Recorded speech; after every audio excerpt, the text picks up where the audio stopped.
¿Cómo están? ¿Cómo han pasado? Esperando que estén muy bien. Me he quedado pensando muchas cosas durante esta semana de muchos de los eventos sucedidos y creo que es muy importante empezar a reforzar algunas situaciones, sobre todo en la materia. Sabemos que la historia clínica psiquiátrica nos da un montón de información de los pacientes. Tenemos lo que son los datos de filiación, tenemos lo que es lo que es el motivo de consulta, lo que es el hecho de hablar el padecimiento actual. Tres puntos importantes, pues los datos de filiación de por sí ya nos dan una serie de caracterizaciones que tiene el individuo que nos deben poner a pensar, sobre todo cuando evaluamos al paciente.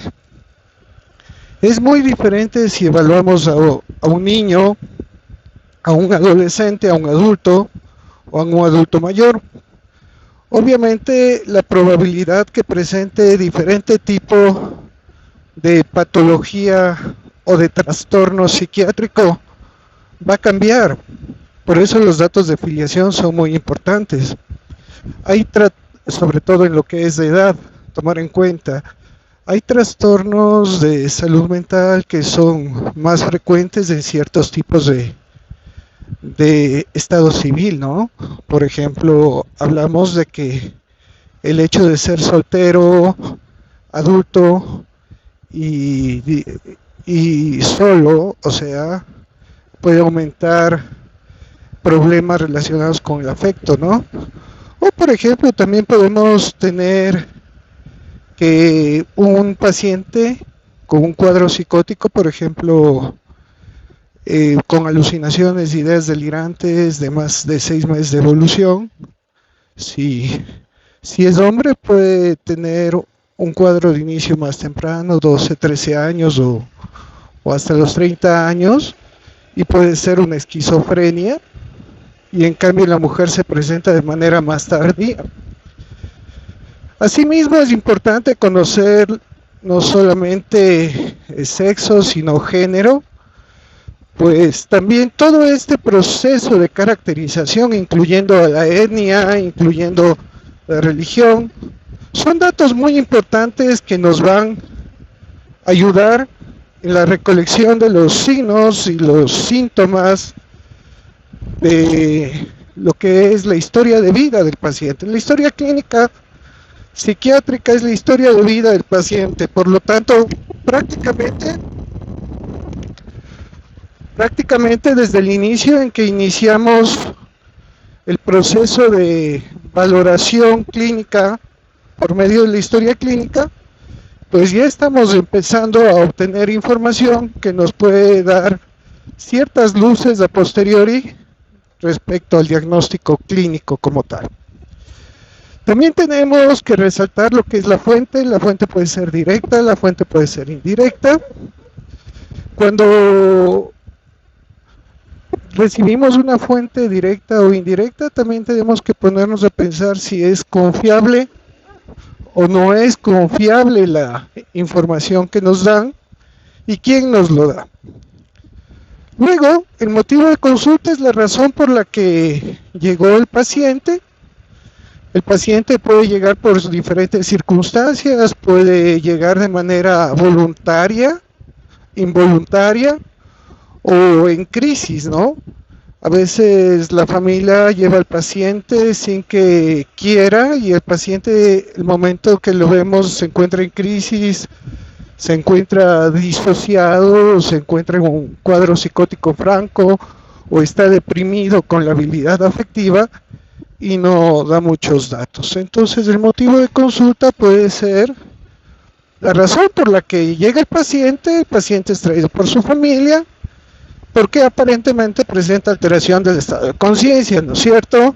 O porque empezó a hablar solo, y se coloca muchas veces como dice el paciente que llega, o sea, vengo porque me siento triste, vengo porque me siento deprimido, estoy escuchando voces y me dijeron que eso no es normal.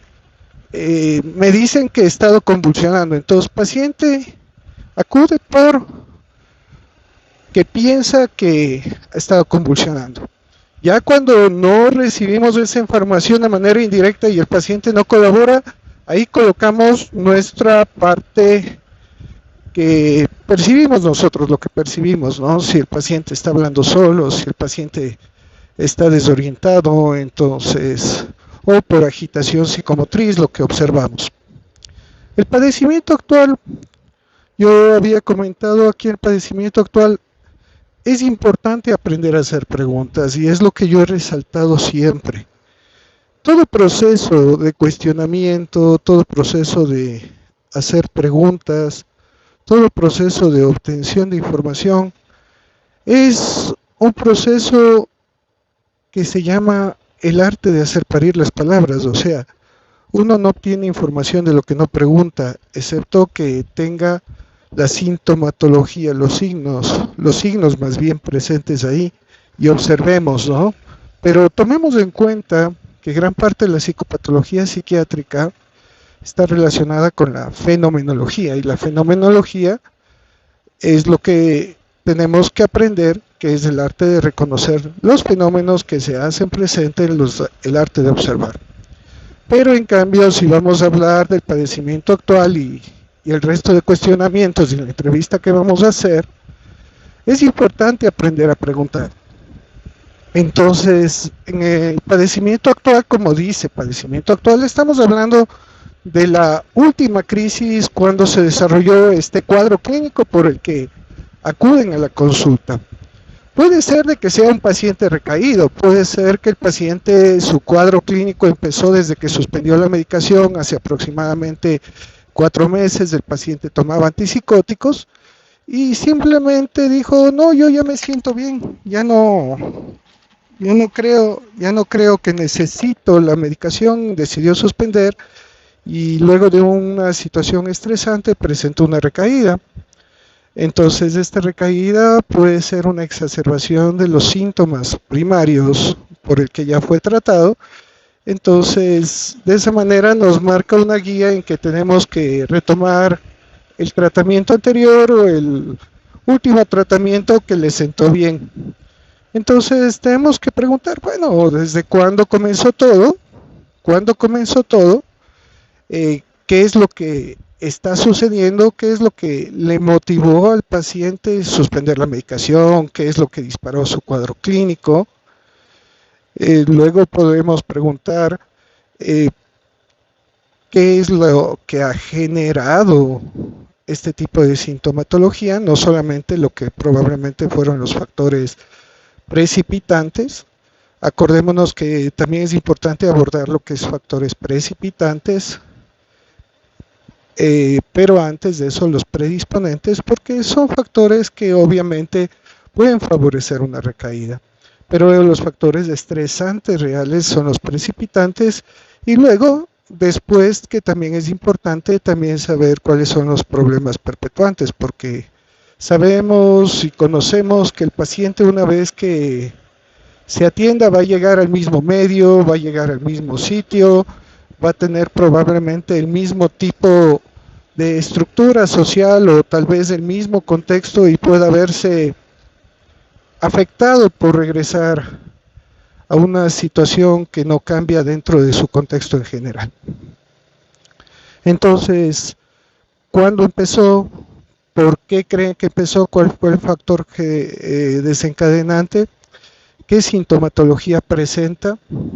Y dentro de esa sintomatología podemos ir preguntando cada vez más cómo es, cómo se presenta, cómo le molesta, qué características tiene.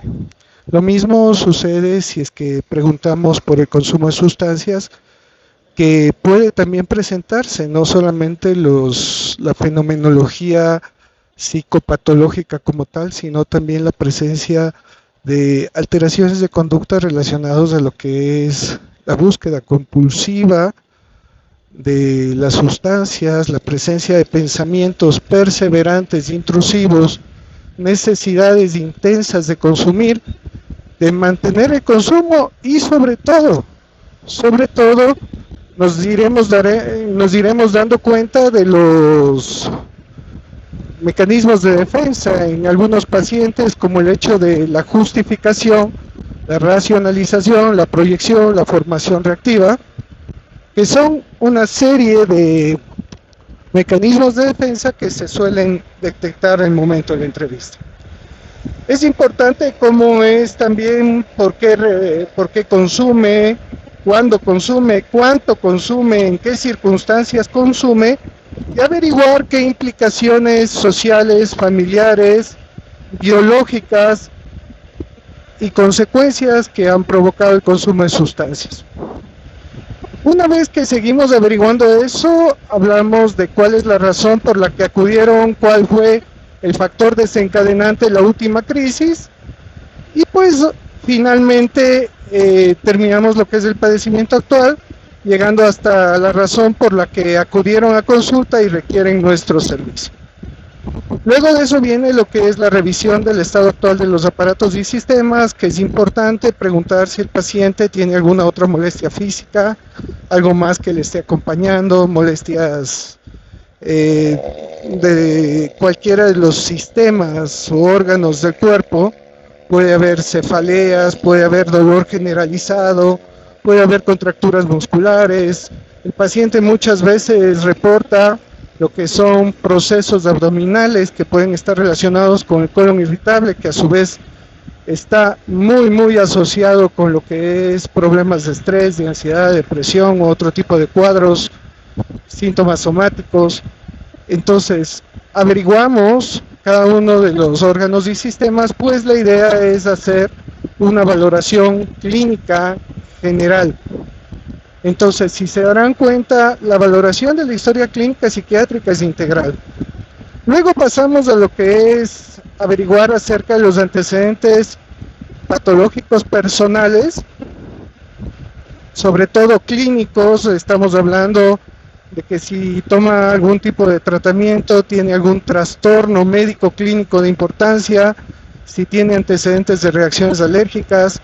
En el caso de las damas, las mujeres del sexo femenino, preguntamos fecha de la última menstruación, la menarquia, ¿sí?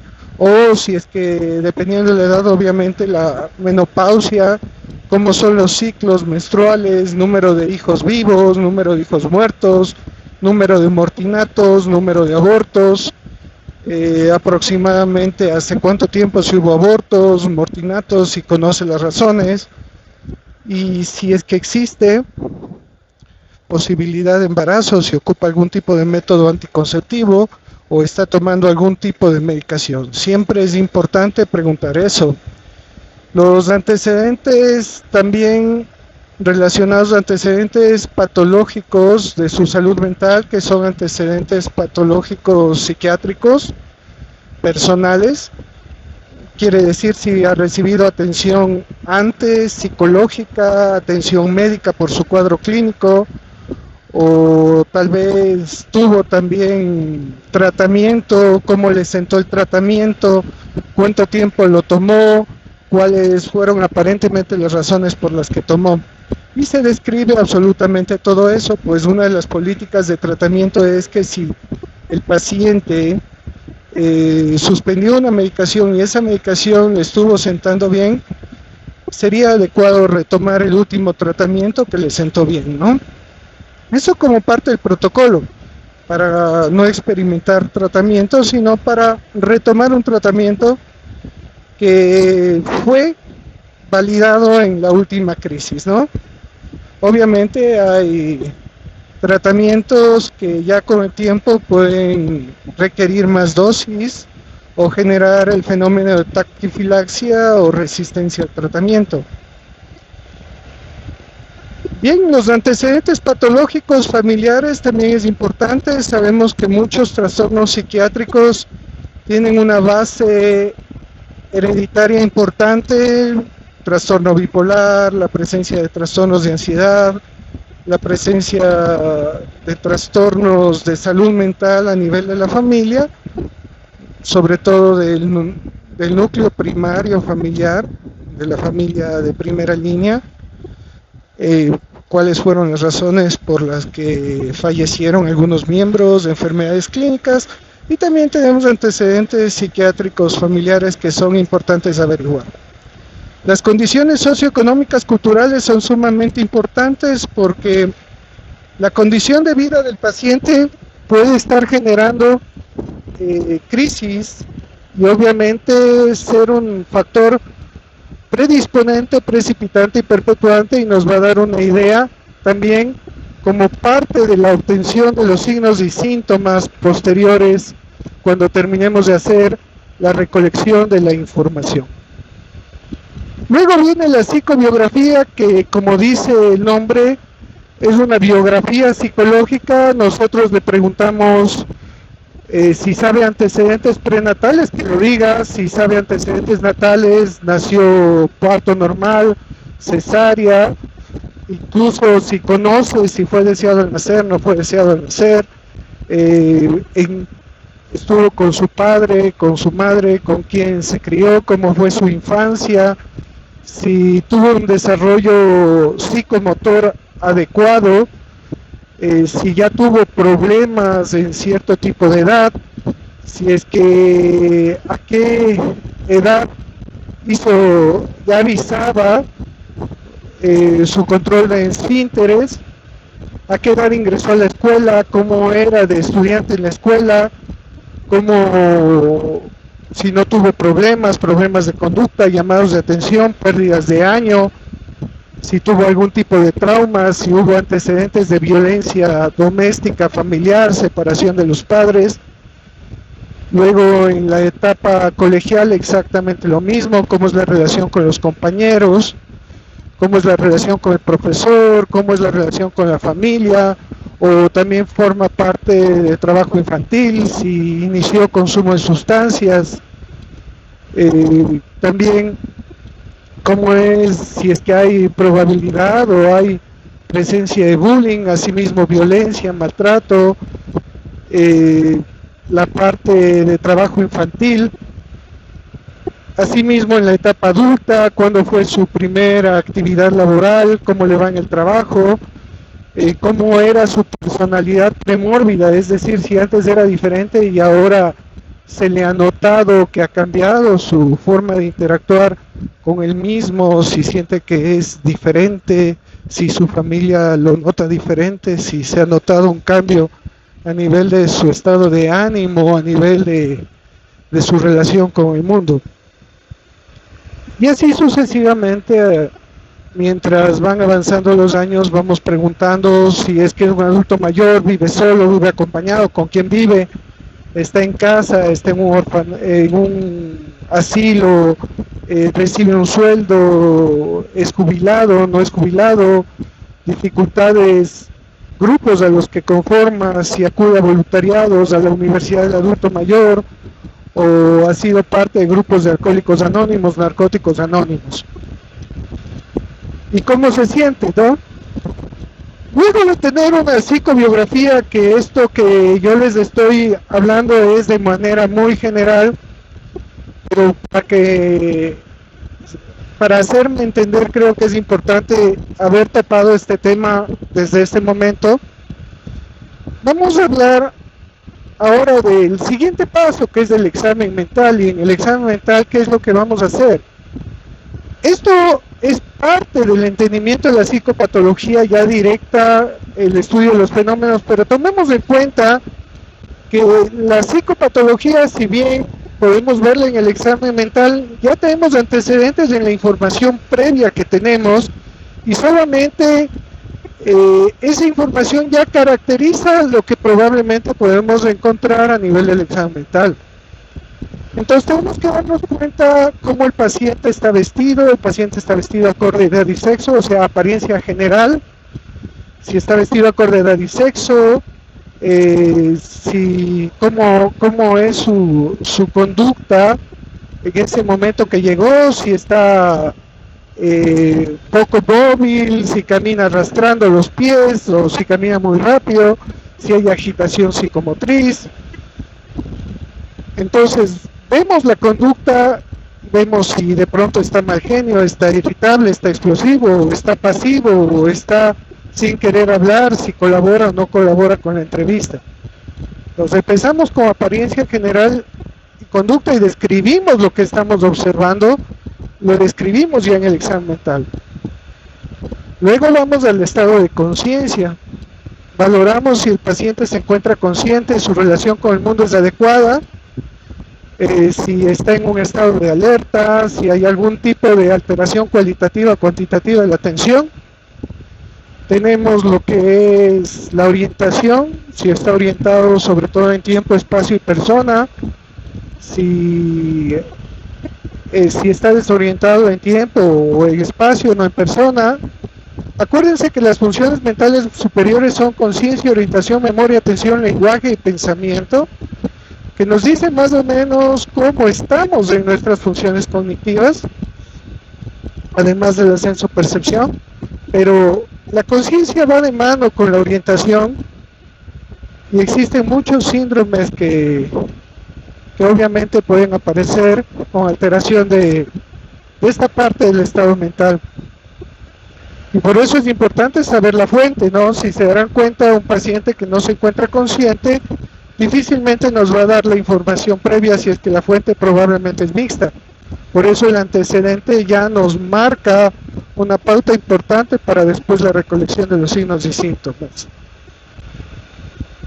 Tenemos, después de la orientación, tiempo, espacio, persona, las memorias. Vamos a valorar lo que es la memoria reciente.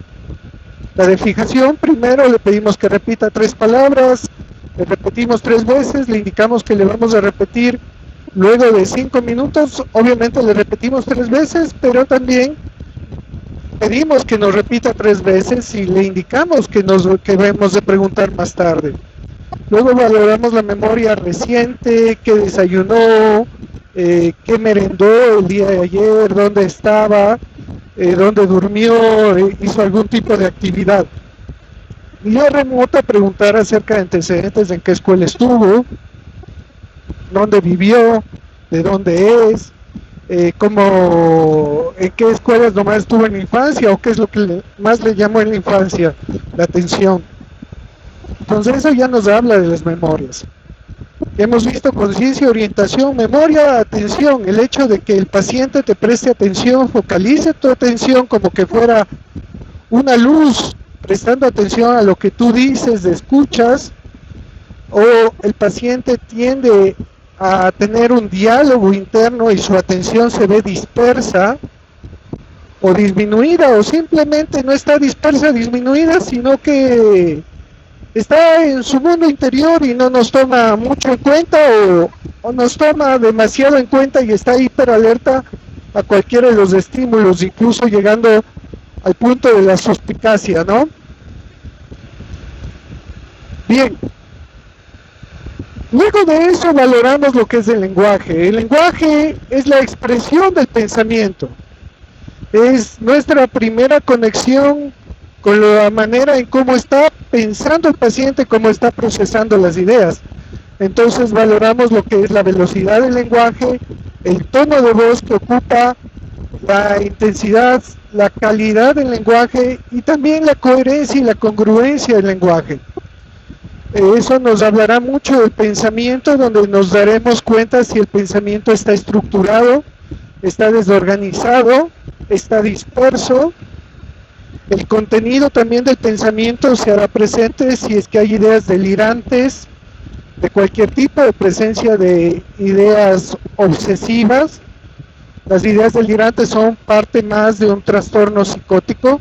Las ideas obsesivas son parte de un trastorno obsesivo compulsivo, que de acuerdo al CIE-10 todavía forma parte de los trastornos de ansiedad, en cambio como ítem completamente diferente en el DSM-5. Entonces, aquí ya estamos valorando alteraciones a nivel de la estructura que nos pueden dar diferentes tipos de diagnóstico a posteriori.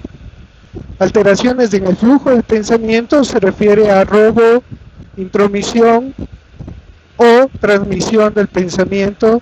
El paciente piensa que le están metiendo ideas, que está mandando ideas. Las ideas delirantes que conversaba antes, que son parte de la estructura, pueden ser de diferentes características, ¿no? Megalomaníacas o de grandilocuencia, paranoides, celotípicas, depresivas. También las ideas obsesivas son pensamientos intrusivos, permanentes, perseverantes, de que el paciente realmente se da cuenta que lo que está pensando es absurdo, vienen pensamientos irracionales, repetitivos, circulares, que el paciente no puede deshacerse de esos pensamientos. Entonces, el pensamiento se vuelve rumiante, se llama. Bien, hemos visto alteraciones en el flujo que son muy importantes tomar en cuenta y considerar, porque con mucha frecuencia estas alteraciones son típicas de los trastornos del pensamiento, sobre todo de lo que es la esquizofrenia, ¿no? La presencia a veces de ideas de que les mandan mensajes extraños, que forma parte de la paranoia. Y entonces aquí la característica de la valoración va hacia el hecho de que aquí aparecen en ocasiones ideas bastante extrañas. Ideas de que si es que no hacemos las preguntas o la entrevista previa, probablemente el momento en que hacemos un examen mental de manera ordenada, siguiendo un algoritmo, probablemente el momento que valoremos puede negarnos, pero sin embargo el momento de la entrevista ya nos vamos dando cuenta de la presencia o la ausencia de alguna de estas sintomatologías. Pensamiento, hemos valorado el lenguaje. Ahora vamos al ascenso de percepción, alteraciones sensitivas, visuales, auditivas, que por lo general pueden estar relacionadas a alteraciones anatómicas o fisiológicas del funcionamiento de nuestros órganos de los sentidos. Perceptivas, que ya es en cambio los pensamientos, los sistemas visuales, auditivos y sensoriales, kinestésicos, sinestésicos dentro de nuestra cabeza. O sea, nosotros vemos, escuchamos y sentimos también a través, llamémoslo así, a través de la imaginación. Entonces aquí aparecen las famosas ilusiones, que es la presencia de alteraciones y distorsiones de la realidad, es decir, hay un objeto presente, pero uno lo ve de manera distorsionada. Las ilusiones por lo general están muy relacionadas con trastornos de tipo orgánico. Luego tenemos las alucinaciones, que es la percepción sin existencia de un objeto externo. Entonces nosotros podemos escuchar voces, escuchar ruidos, escuchar sonidos, escuchar mensajes o escuchar nuestra propia voz o voces extrañas. Tenemos las alucinaciones visuales, donde podemos ver sombras, mirar objetos, mirar personas, ver fantasmas y un montón de alucinaciones adicionales de tipo visual. Las kinestésicas, sensación de hormigueo en la cara, la sensación como que le caminan lombrices en el cuerpo, percepción de aromas extraños, alteraciones en el gusto, sensaciones de opresión en el pecho, pueden aparecer, y que muchas veces estas alucinaciones están en mucha relación con la epilepsia del lóbulo temporal, que también es importante tomar en cuenta. Después y iremos hablando en otro avance de la clase. Tenemos ya en su percepción, ahora vamos a valorar lo que es el afecto, si nosotros lo vemos triste o contento al paciente, si es coherente con lo que él nos dice. El paciente puede decir estoy feliz y demostrar un rostro triste. Entonces de eso también tenemos que describir. El paciente dice estar contento, sin embargo no hay coherencia entre su comportamiento verbal con lo que nos dice verbalmente y su conducta no verbal. Averiguamos acerca de pérdida de interés por hacer las cosas, o podemos ver lo contrario, si hay euforia, irritabilidad, hipersexualidad, grandilocuencia, que forman parte del síndrome maníaco, ¿no? y ya lo podemos tanto observar como podemos preguntar, ¿no? Ya nos daremos cuenta si el paciente se encuentra exaltado y no está en un estado de eutimia, que vendría a ser un estado adecuado de estado de su parte emocional, ¿no? Entonces podemos verlo hipertímico, que está demasiado exaltado, demasiado contento, hipotímico, como medio triste o apagado o apático también. Aquí también tenemos que preguntar acerca de la calidad del sueño, si está descansando bien, si no está descansando bien. También podríamos, bueno, obviamente en la historia clínica ya preguntamos también cómo está su apetito, si ha subido o ha bajado el peso, que muchos son una serie de criterios que tienen que ver con los cuadros de tipo afectivo. También si es que tenemos un cuadro de alteración del pensamiento y senso-percepción, también tendríamos que determinar si esos tipos de alteraciones están relacionadas o son coherentes al trastorno afectivo, o si se presentaron antes del cuadro psicótico, antes del cuadro afectivo las alucinaciones, o tuvo primero el cuadro afectivo y luego las alucinaciones, o al mismo tiempo. Entonces aquí tenemos el afecto. De inteligencia nos daremos cuenta, obviamente desde el principio, ya cuando tenemos los datos acerca de su escolarización, sus trabajos previos. Entonces podemos ver si existe un deterioro de la conciencia en un adulto, si existe un deterioro cognitivo, dije creo de la conciencia, es un deterioro cognitivo, deterioro de inteligencia, o nació con un deterioro ya. Por eso es que en la psicobiografía nos vamos a dar cuenta si es que de niño respondió o no respondió al colegio, si sacaba buenas o malas calificaciones, o incluso si ahí ya también tendríamos que averiguar si existen antecedentes de problemas de conducta o relacionados en la infancia. Pero bueno, más que nada en cuestión de inteligencia está lo que es el rendimiento académico, y luego pues también podemos valorar lo que es de inteligencia en la actualidad, tomándole como una especie de preguntas: quiénes son los presidentes, quién fue el último presidente, quién es el alcalde, cuánto es 100-7. También valoramos el pensamiento abstracto, la capacidad del paciente de interpretar refranes, que nos dice cómo está también su capacidad cognitiva, igual que el cálculo, que lo valoramos. Entonces, luego lo que es el juicio, si ya hay conciencia del problema o no hay conciencia del problema. Y finalmente las capacidades de reconocimiento, que es la gnosis, donde le mostramos, por ejemplo, un lapicero, le decimos si tuviera el lapicero en la mano, cómo lo usaría, y él nos hace la demostración.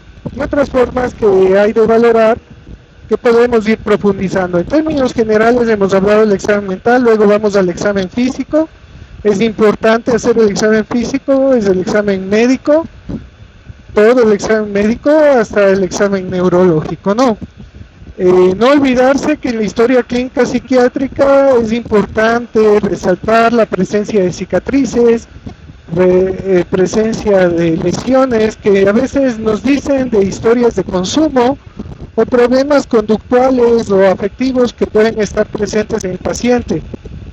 Existen muchos trastornos psiquiátricos que van de la mano con procesos de cutting o automutilación, o también algunos consumos de sustancias que están relacionados con antecedentes de abscesos, cicatrices y problemas vasculares importantes, flebitis, que pueden estar presentes, ¿no? Además de los signos de violencia propiamente importantes como parte de muchos trastornos relacionados con este tipo de problemas. Bien, luego de eso, ahí recién terminamos la parte de la historia clínica, donde ya nosotros empezamos a entrar al siguiente capítulo, que es el diagnóstico clínico psiquiátrico. Hemos obtenido toda la información. Ahora, después de haber obtenido la información y antes de hacer el diagnóstico psiquiátrico clínico, tenemos que seguir una serie de pasos cognitivos que son parte del entrenamiento, que lo diremos en el próximo video. Espero haber sido útil con este alcance de la historia clínica psiquiátrica. Posteriormente estaremos hablando de lo que es el diagnóstico clínico psiquiátrico y resaltando algunas situaciones. Tomen en cuenta que he llegado desde datos de filiación hasta el examen físico.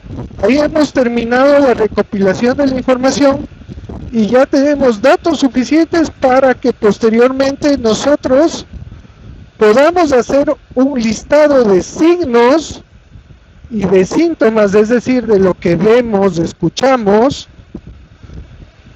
y de lo que es la psicopatología o datos positivos que encontramos de importancia en la historia clínica. Y si vamos a aprender a hacer un ejercicio cognitivo, pues tenemos que empezar a hacer un listado de signos, de síntomas que son importantes, que hemos encontrado como datos positivos, para hacer posteriormente lo que es el diagnóstico clínico y que nos servirá también para después hacer la intervención y el tratamiento y las sugerencias necesarias. Hacemos el listado de los signos y síntomas positivos, que vendría a ser la primera parte, todos los datos positivos, alucinaciones, ideas delirantes, no solo del examen mental, sino también de lo que es la psicobiografía, los antecedentes patológicos personales, antecedentes patológicos familiares, que vendría a ser como un resumen del cuadro clínico o una caracterización del trastorno que aún no diagnosticamos. Porque de aquí vamos a sacar no solo los signos y síntomas que nos llevarán al diagnóstico, sino que también, al recordar que somos seres biológicos, psicológicos y sociales, nos ayudarán a ver los factores predisponentes, precipitantes, perpetuantes biológicos, predisponentes, precipitantes y perpetuantes psicológicos, y predisponentes, precipitantes y perpetuantes sociales. Y esos vamos a descubrirlo en un primer listado. Con esto me despido hasta el próximo video. Les recomiendo continuar. Espero haber sido útil, aclarar. Sé que no he mostrado ningún tipo de documentación. He dejado que mi mente fluya. Espero ser útil. Esto es parte de la experiencia. No pretendo hacer una recopilación bibliográfica a través de este discurso, pero sí una explicación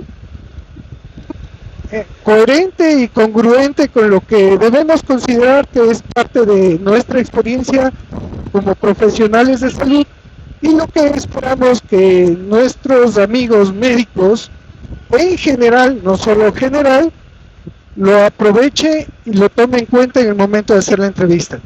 No olvidar que el rato de hacer la entrevista, la historia clínica, que es la entrevista, es clave incluso para el pronóstico del paciente en relación a qué, a la colaboración y la adhesión al tratamiento. Entonces, no olvidar ser empáticos, ser comprensivos, ser comunicativos, ser tolerantes y sobre todo asertivos en el momento en que hablan. Acuérdense que una buena entrevista clínica también es una entrevista terapéutica. Nos vemos, hasta la próxima, gracias.